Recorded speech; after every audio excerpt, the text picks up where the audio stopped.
Hello, Gareth here, Gareth Naylor, watercolour artist, and also I have lovely hair too. So I've been painting this picture. Well, this is my original picture and I've tried to improve it because I think it's not quite right. So I had another go. So this is a scene from Japan, Oita Prefecture, and this place is just outside the city of Beppu.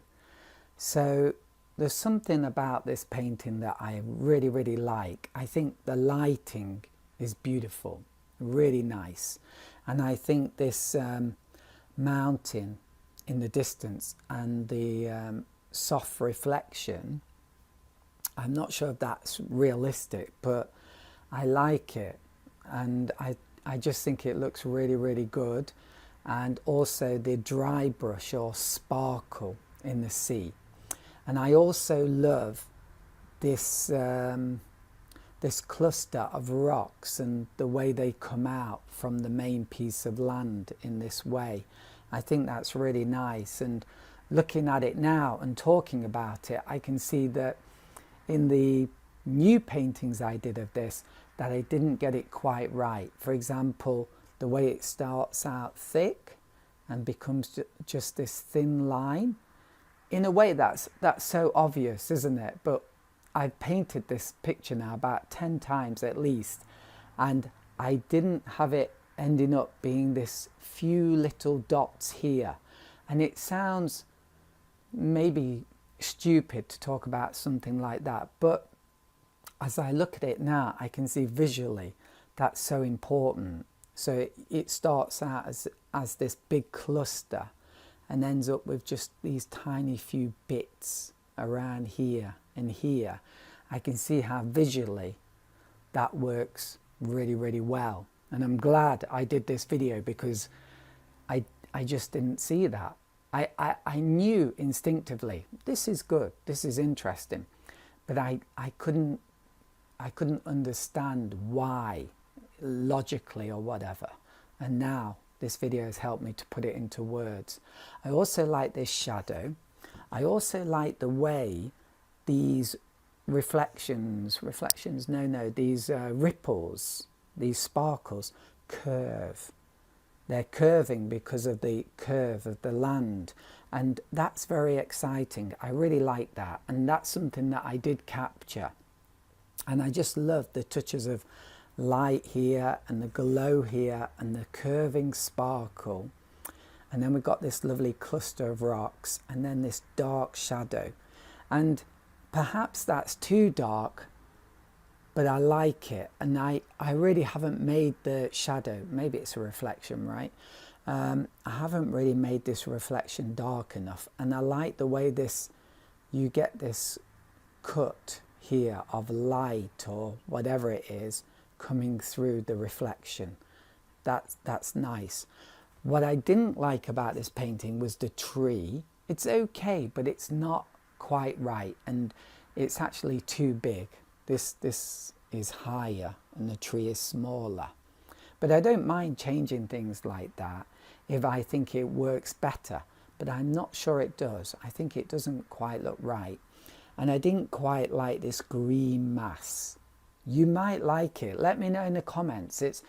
My feeling is mixed. I can't decide, because in one way that green's kind of interesting, and in a way it's kind of interesting, but in my other paintings I'm not sure if I went safer, but I turned it into a more brown, burnt sienna, a kind of browny golden kind of colour. But now I look at this, I'm not sure. I'm in two minds. Anyway, I'll show you what I did with this because it was a lot of fun. Now I might not have this in order. I'll just do my best. So I think this was the first attempt. How embarrassing. I've been painting for 20 years, and to look at this, it's like I should quit. I mean, goodness me. Okay, it's the tree, right? I had big problems trying to paint that tree, but I'll get to that later. So this is not too bad, but we haven't really got that glow effect because I haven't made the edges of this light area darker, and then it would have made it here much more glowy and yellow. I should have made these darker. So that was first mistake. Also, the dry brush is not very good for the sparkle. And then here, it's okay, but not great. And just pure rock. Not too bad, actually. But that tree is just disaster. It's a disaster. Okay, so that was the first one. Okay, then the second one. A little better. You can see I've got the golden yellow now in the sky, and the dry brush here, the sparkle is working better. The tree is better. This brown area at the top suggesting grass is better. So overall this is a much better painting. But that background mountain is maybe a bit too dominant, right? But it's still much better. Look at that. Although this one is a bit stronger, the landmass. It's a bit darker, isn't it? And I got maybe these rocks on this face a bit better. Look a bit better. But this doesn't look very good, does it? Not like the original one. That cluster, because I haven't done, you know, it beginning big and then becoming just a few little dots, which looks great. So on to the next one. Oh my goodness, look at that tree. Anyway, the golden light didn't quite work. Mountain in the distance, it's okay. Dry brush, not so good. Here too. The rocks actually look fairly good here. And this is a little bit interesting, but I think this should become darker and darker. Start out light here and become darker and darker. I think that's better. And that tree, goodness me, why do I show these things to you? Well, I guess it's just a record to me because I'll just throw away all these paintings. Well, this one I'll do another painting on the back. The tree is too big, it's huge. It can happen when you paint fir trees because you keep getting it wrong and you've got too much water on the brush. So, yep, enough said. And then the next one. So the light is quite interesting here. You've got this lovely whiteness. The mountain in the distance is starting to look really good in this one. The dry brush, or what do I call it? Sparkle. It's not so good. This cluster looks quite good. This looks good, but maybe needs to be darker here. And the tree, it's okay. It's definitely better than the last one.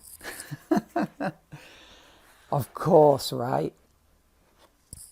It'd be difficult to make something worse than that last tree. And I quite like this dark bit amongst the rocks. But it's all a bit, it needs something darker. It needs to be darker. It needs to be a stronger contrast. So yeah, neither here nor there. No, it's better. It's better. Okay, next one. So the mountain in the distance is great. The light is not bad. This cluster, just passing, just passable. The sparkle, still not really sparkling. This, it's okay, but it's not convincing. It's still not quite right. And the tree, oh my goodness. Oh my goodness. It's not very good. Oh, I'll be happy to throw these away. Okay, so, well, I'll probably paint over the top of them and use them for doodles and stuff like that. I strongly recommend you do that. And the irony is sometimes I'll do a doodle here of like, I don't know, just a tree or a car or a figure, and actually it ends up being like a good painting by chance. that you'd never do normally. So that's just a creative hint, a really, really important creative hint. So at this stage in the painting, I realized that I wasn't painting good fir trees. And so I decided to just focus on painting fir trees, because if I paint like a beautiful sky, a beautiful sea, beautiful rocks and mountain, and then I paint this really awful fir tree, then that's a lot of wasted effort.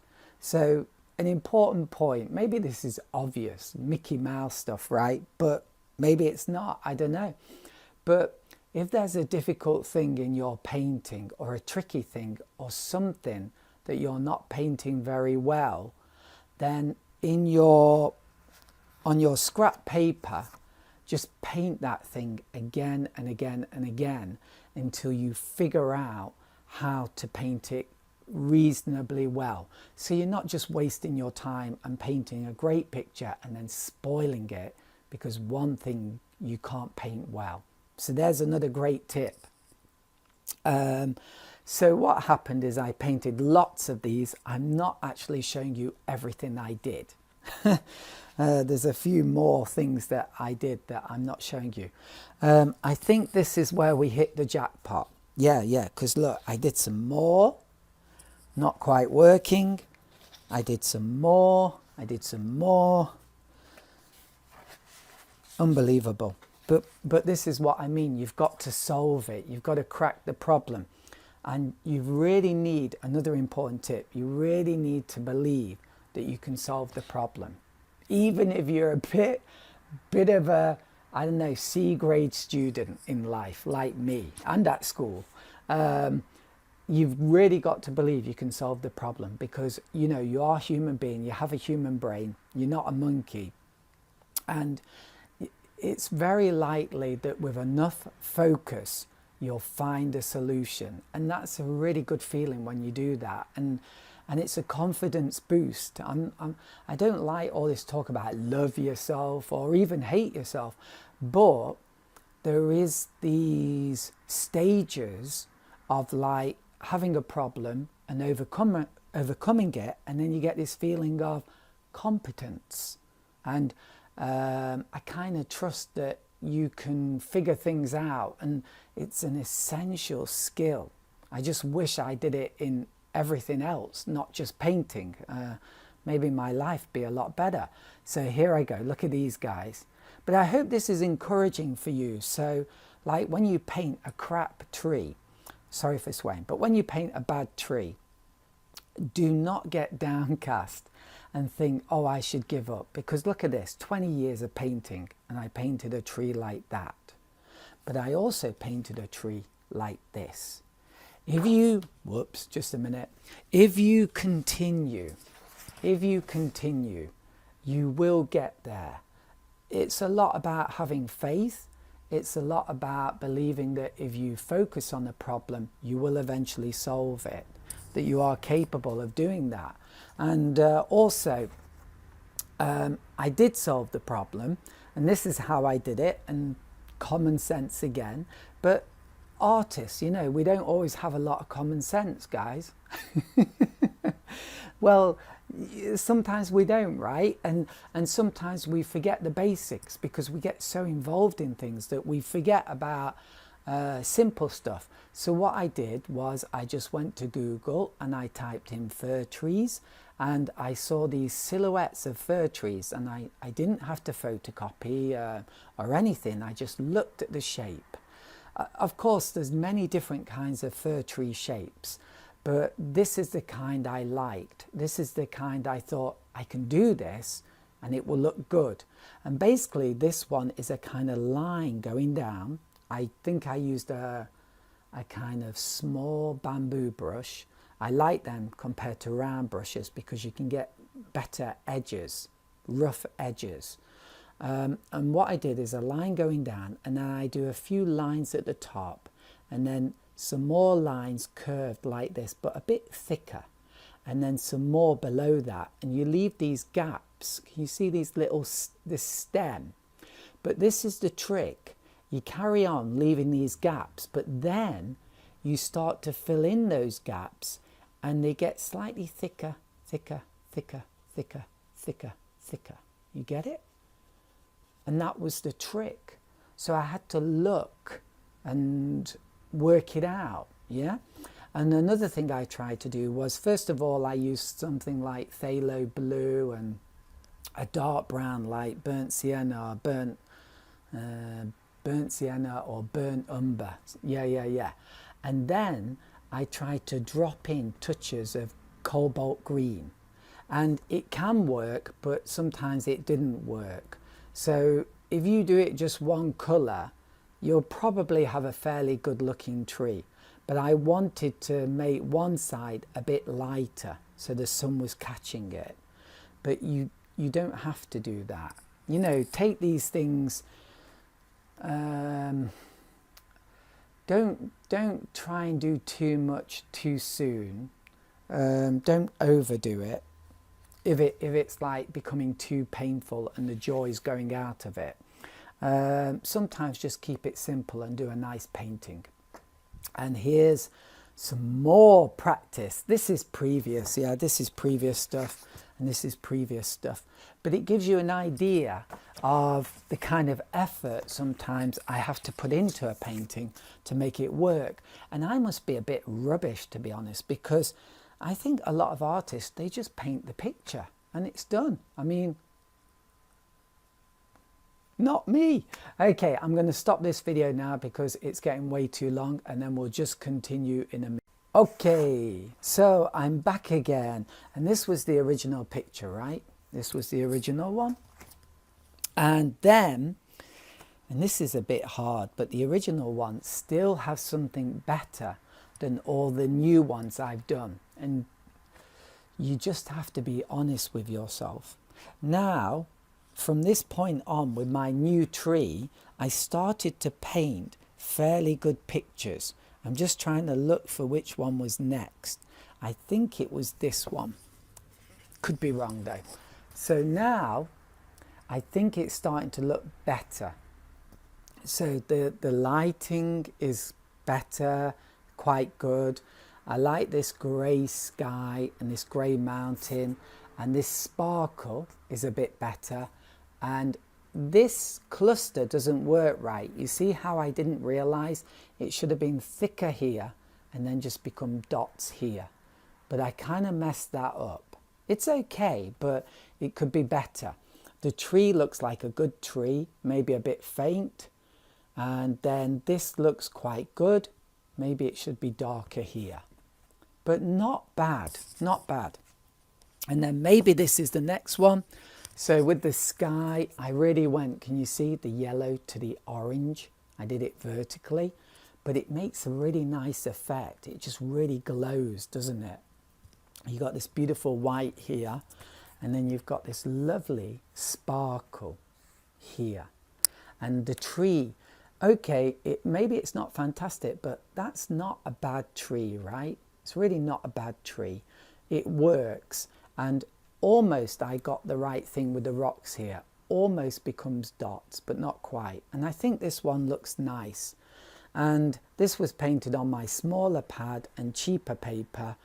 But sometimes on this paper, this cheaper paper, I paint my better pictures because I'm more relaxed. You know, it's cheaper paper. I feel like I'm just kind of sketching a bit. So that relaxed state leads to better paintings, yeah. Another brilliant tip here, but it's important. One is, do have a cheaper watercolor paper that's still quite good, and then have a quality watercolor paper, because you have to get used to that. And when you use the cheaper one, do be relaxed. Do feel like this is just throw away, because eventually you'll do really, really good paintings on that cheap paper. And that's another thing to realize, that when you relax, there's a certain relaxed state, you will paint better. It will just come with time. The more you paint, and having cheap paper that you just do quick paintings on, that will develop. And this looks quite interesting, and this is pretty good, but it's too samey, needs to get darker. But it's got a nice feeling. It's got quite a nice feeling, hasn't it? Could almost be a book cover. Maybe not, I don't know. Okay, next one. Okay, so here's the next one. Oh, actually, this was before the other one. And this has a lot about it that's pretty nice. The sky's quite nice. Maybe I should have done, you know, like that whiteness we can't see so strongly, and it doesn't get like yellow then orange. So that could have been improved. The sky and the mountain is pretty good. The rocks are okay. The sparkle is pretty good. This is pretty good, but it's a bit boring, isn't it? I don't know why I did that kind of thing. I mean, the rocks here look quite interesting, but yeah, that going straight down, nah, didn't work right. Okay, so let's move on. Okay, and this is my final one, and it's still drying, goodness me. So, okay, going to get my fingers dirty here. Sometimes I just wipe the paint in. So, as you can see, it's still a bit wet. Am I getting better? But if you persevere, you will, bit by bit, get better. So I think the sky, the lighting works. It's not super dramatic, but it does work. The sky and the mountains in the distance, it works. I can start to see this shininess in the sea. This rock cluster is very different. Here we've got a few rocks, but here a lot, and here a big rock. That quite works, but it's a different arrangement from the original one, but it actually kind of works. I can see that working a bit. And this is quite interesting, but I just think it needs to be more darker. So, and maybe this shadow needs to be darker. I mean, it does look quite beautiful, but I think if it was darker, it would be better. So there you go. I think that's everything. And now for my ambitious one, and it's not done yet, but I'm going big. And this is the beginning of it. So this is the sky.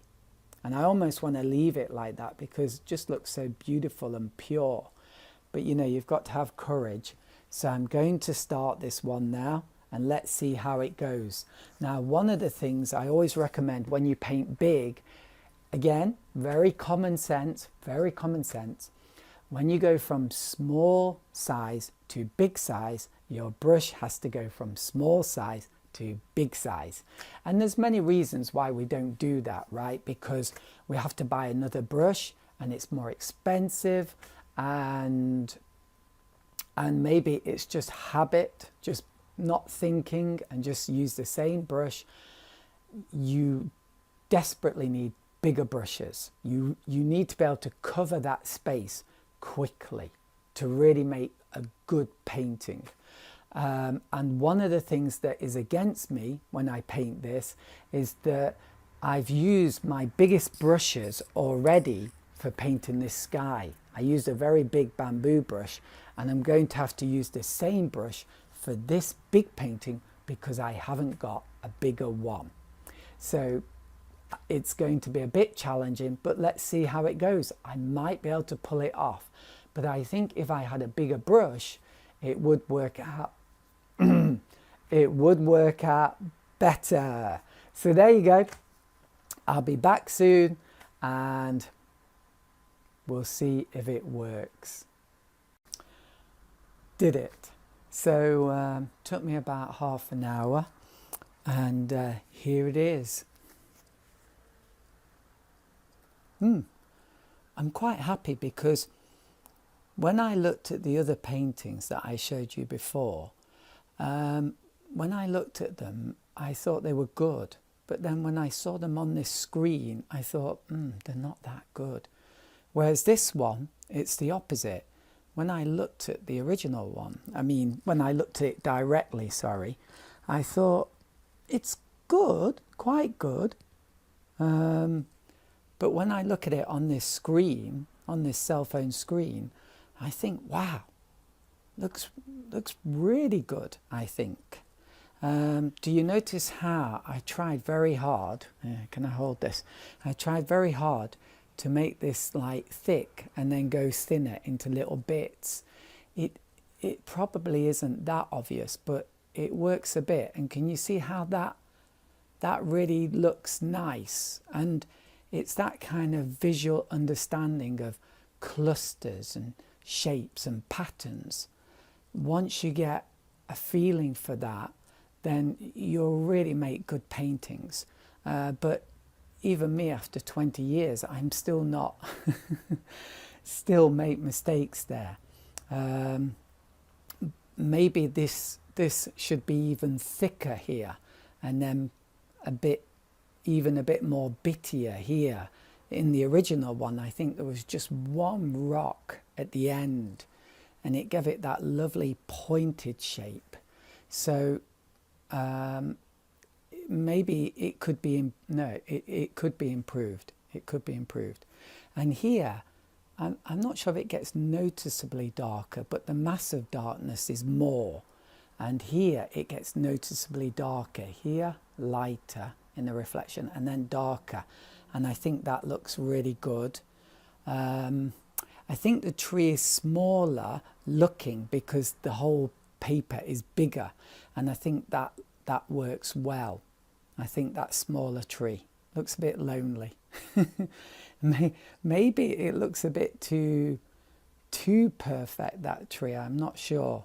Not quite so wild and natural. I don't know, but I still quite like it. And then I went over this background mountain with some water, and with tissue, very carefully, I kind of softened it. A bit tricky to do that. I think the dry brush is working well here and here, wiping out dark paint there. I think that worked well. And here, not too bad, a little messy, but still good. And then we've got this lovely white light coming down here. It's very almost spiritual feeling. I love it.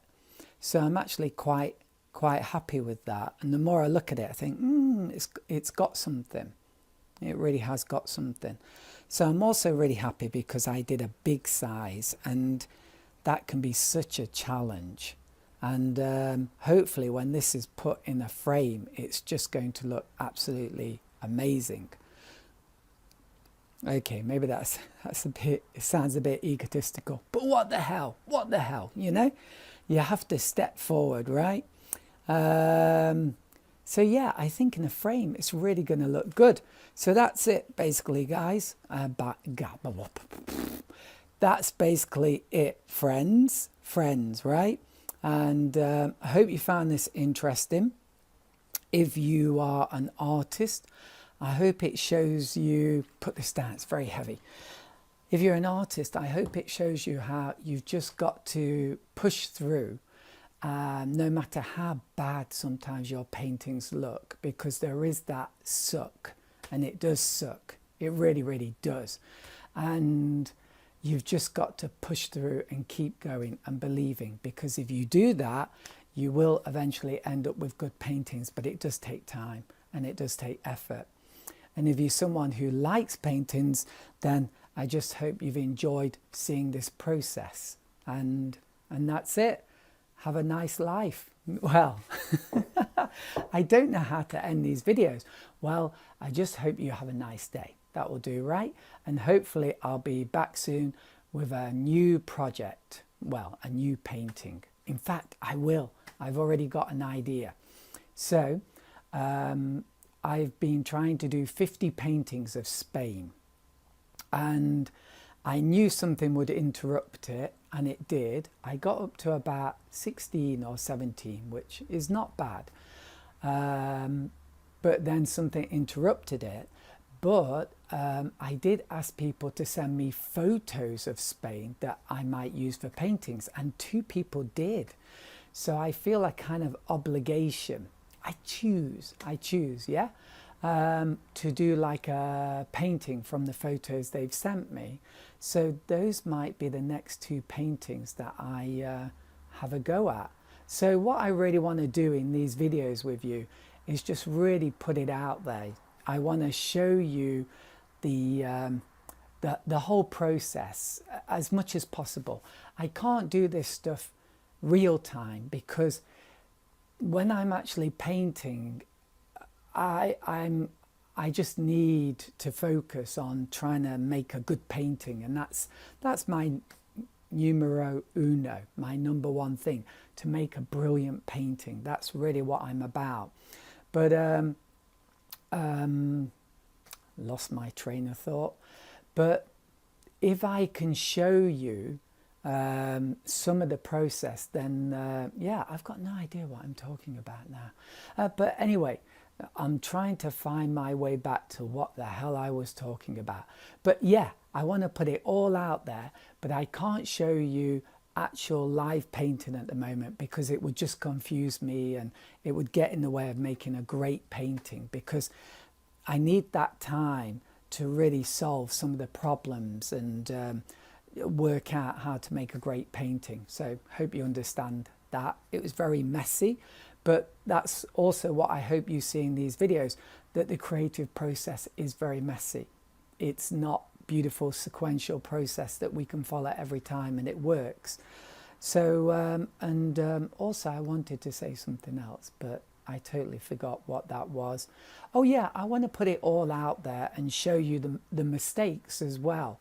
I make so many mistakes, and how I get over the mistakes, and also things that I change in the painting and how it develops, and also why I like this painting and what's good about it, and also interesting details like that. And just a side note or an anecdote, it's like I got a message from my friend today, and he's what I would call a serious modernist artist. He's one of these people who goes away for 3 years and does his great art, and then he shows it. But the thing is, in today's world, I don't think you can be that kind of artist anymore unless you've got people out there who are going to show your work to others. And it's more and more difficult to get those kind of influencers or promoters. And so I got this message from him saying, oh, I did some great work today, or it was a great day in the studio. But the thing was, he's there in the studio making these beautiful works of art, but he's not telling anybody. Nobody knows. You know, he's there all alone. And I wonder how many artists, really good artists, really serious, passionate artists there are out there just like that. He's been doing that maybe for 30 or 40 years. Can you believe that? And he's basically losing money from his art. He's losing money.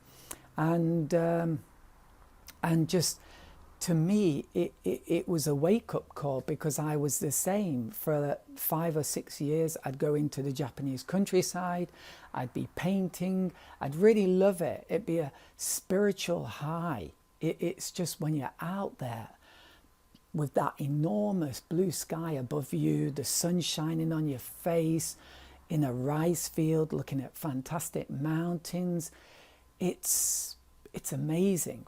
And I had a bit of a hard time because I was still learning how to paint, and it can be so frustrating, but it was also very enjoyable at times as well.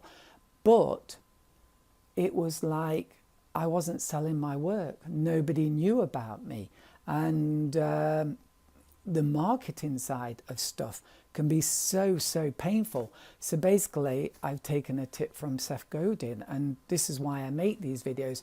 So I basically kind of put the marketing into the actual creative process. That's what I'm trying to do without feeling compromised at all. And I don't really. And I guess that's because I've got a certain kind of confidence in painting now and my creativity. But what I do is I share my work with you and share the creative process. And I really hope you enjoy it. And it's so hard how to end these, but obviously I will learn how to do it. That's basically it for today. Oh, and those paintings of Spain will be coming soon. So have a good day. Bye.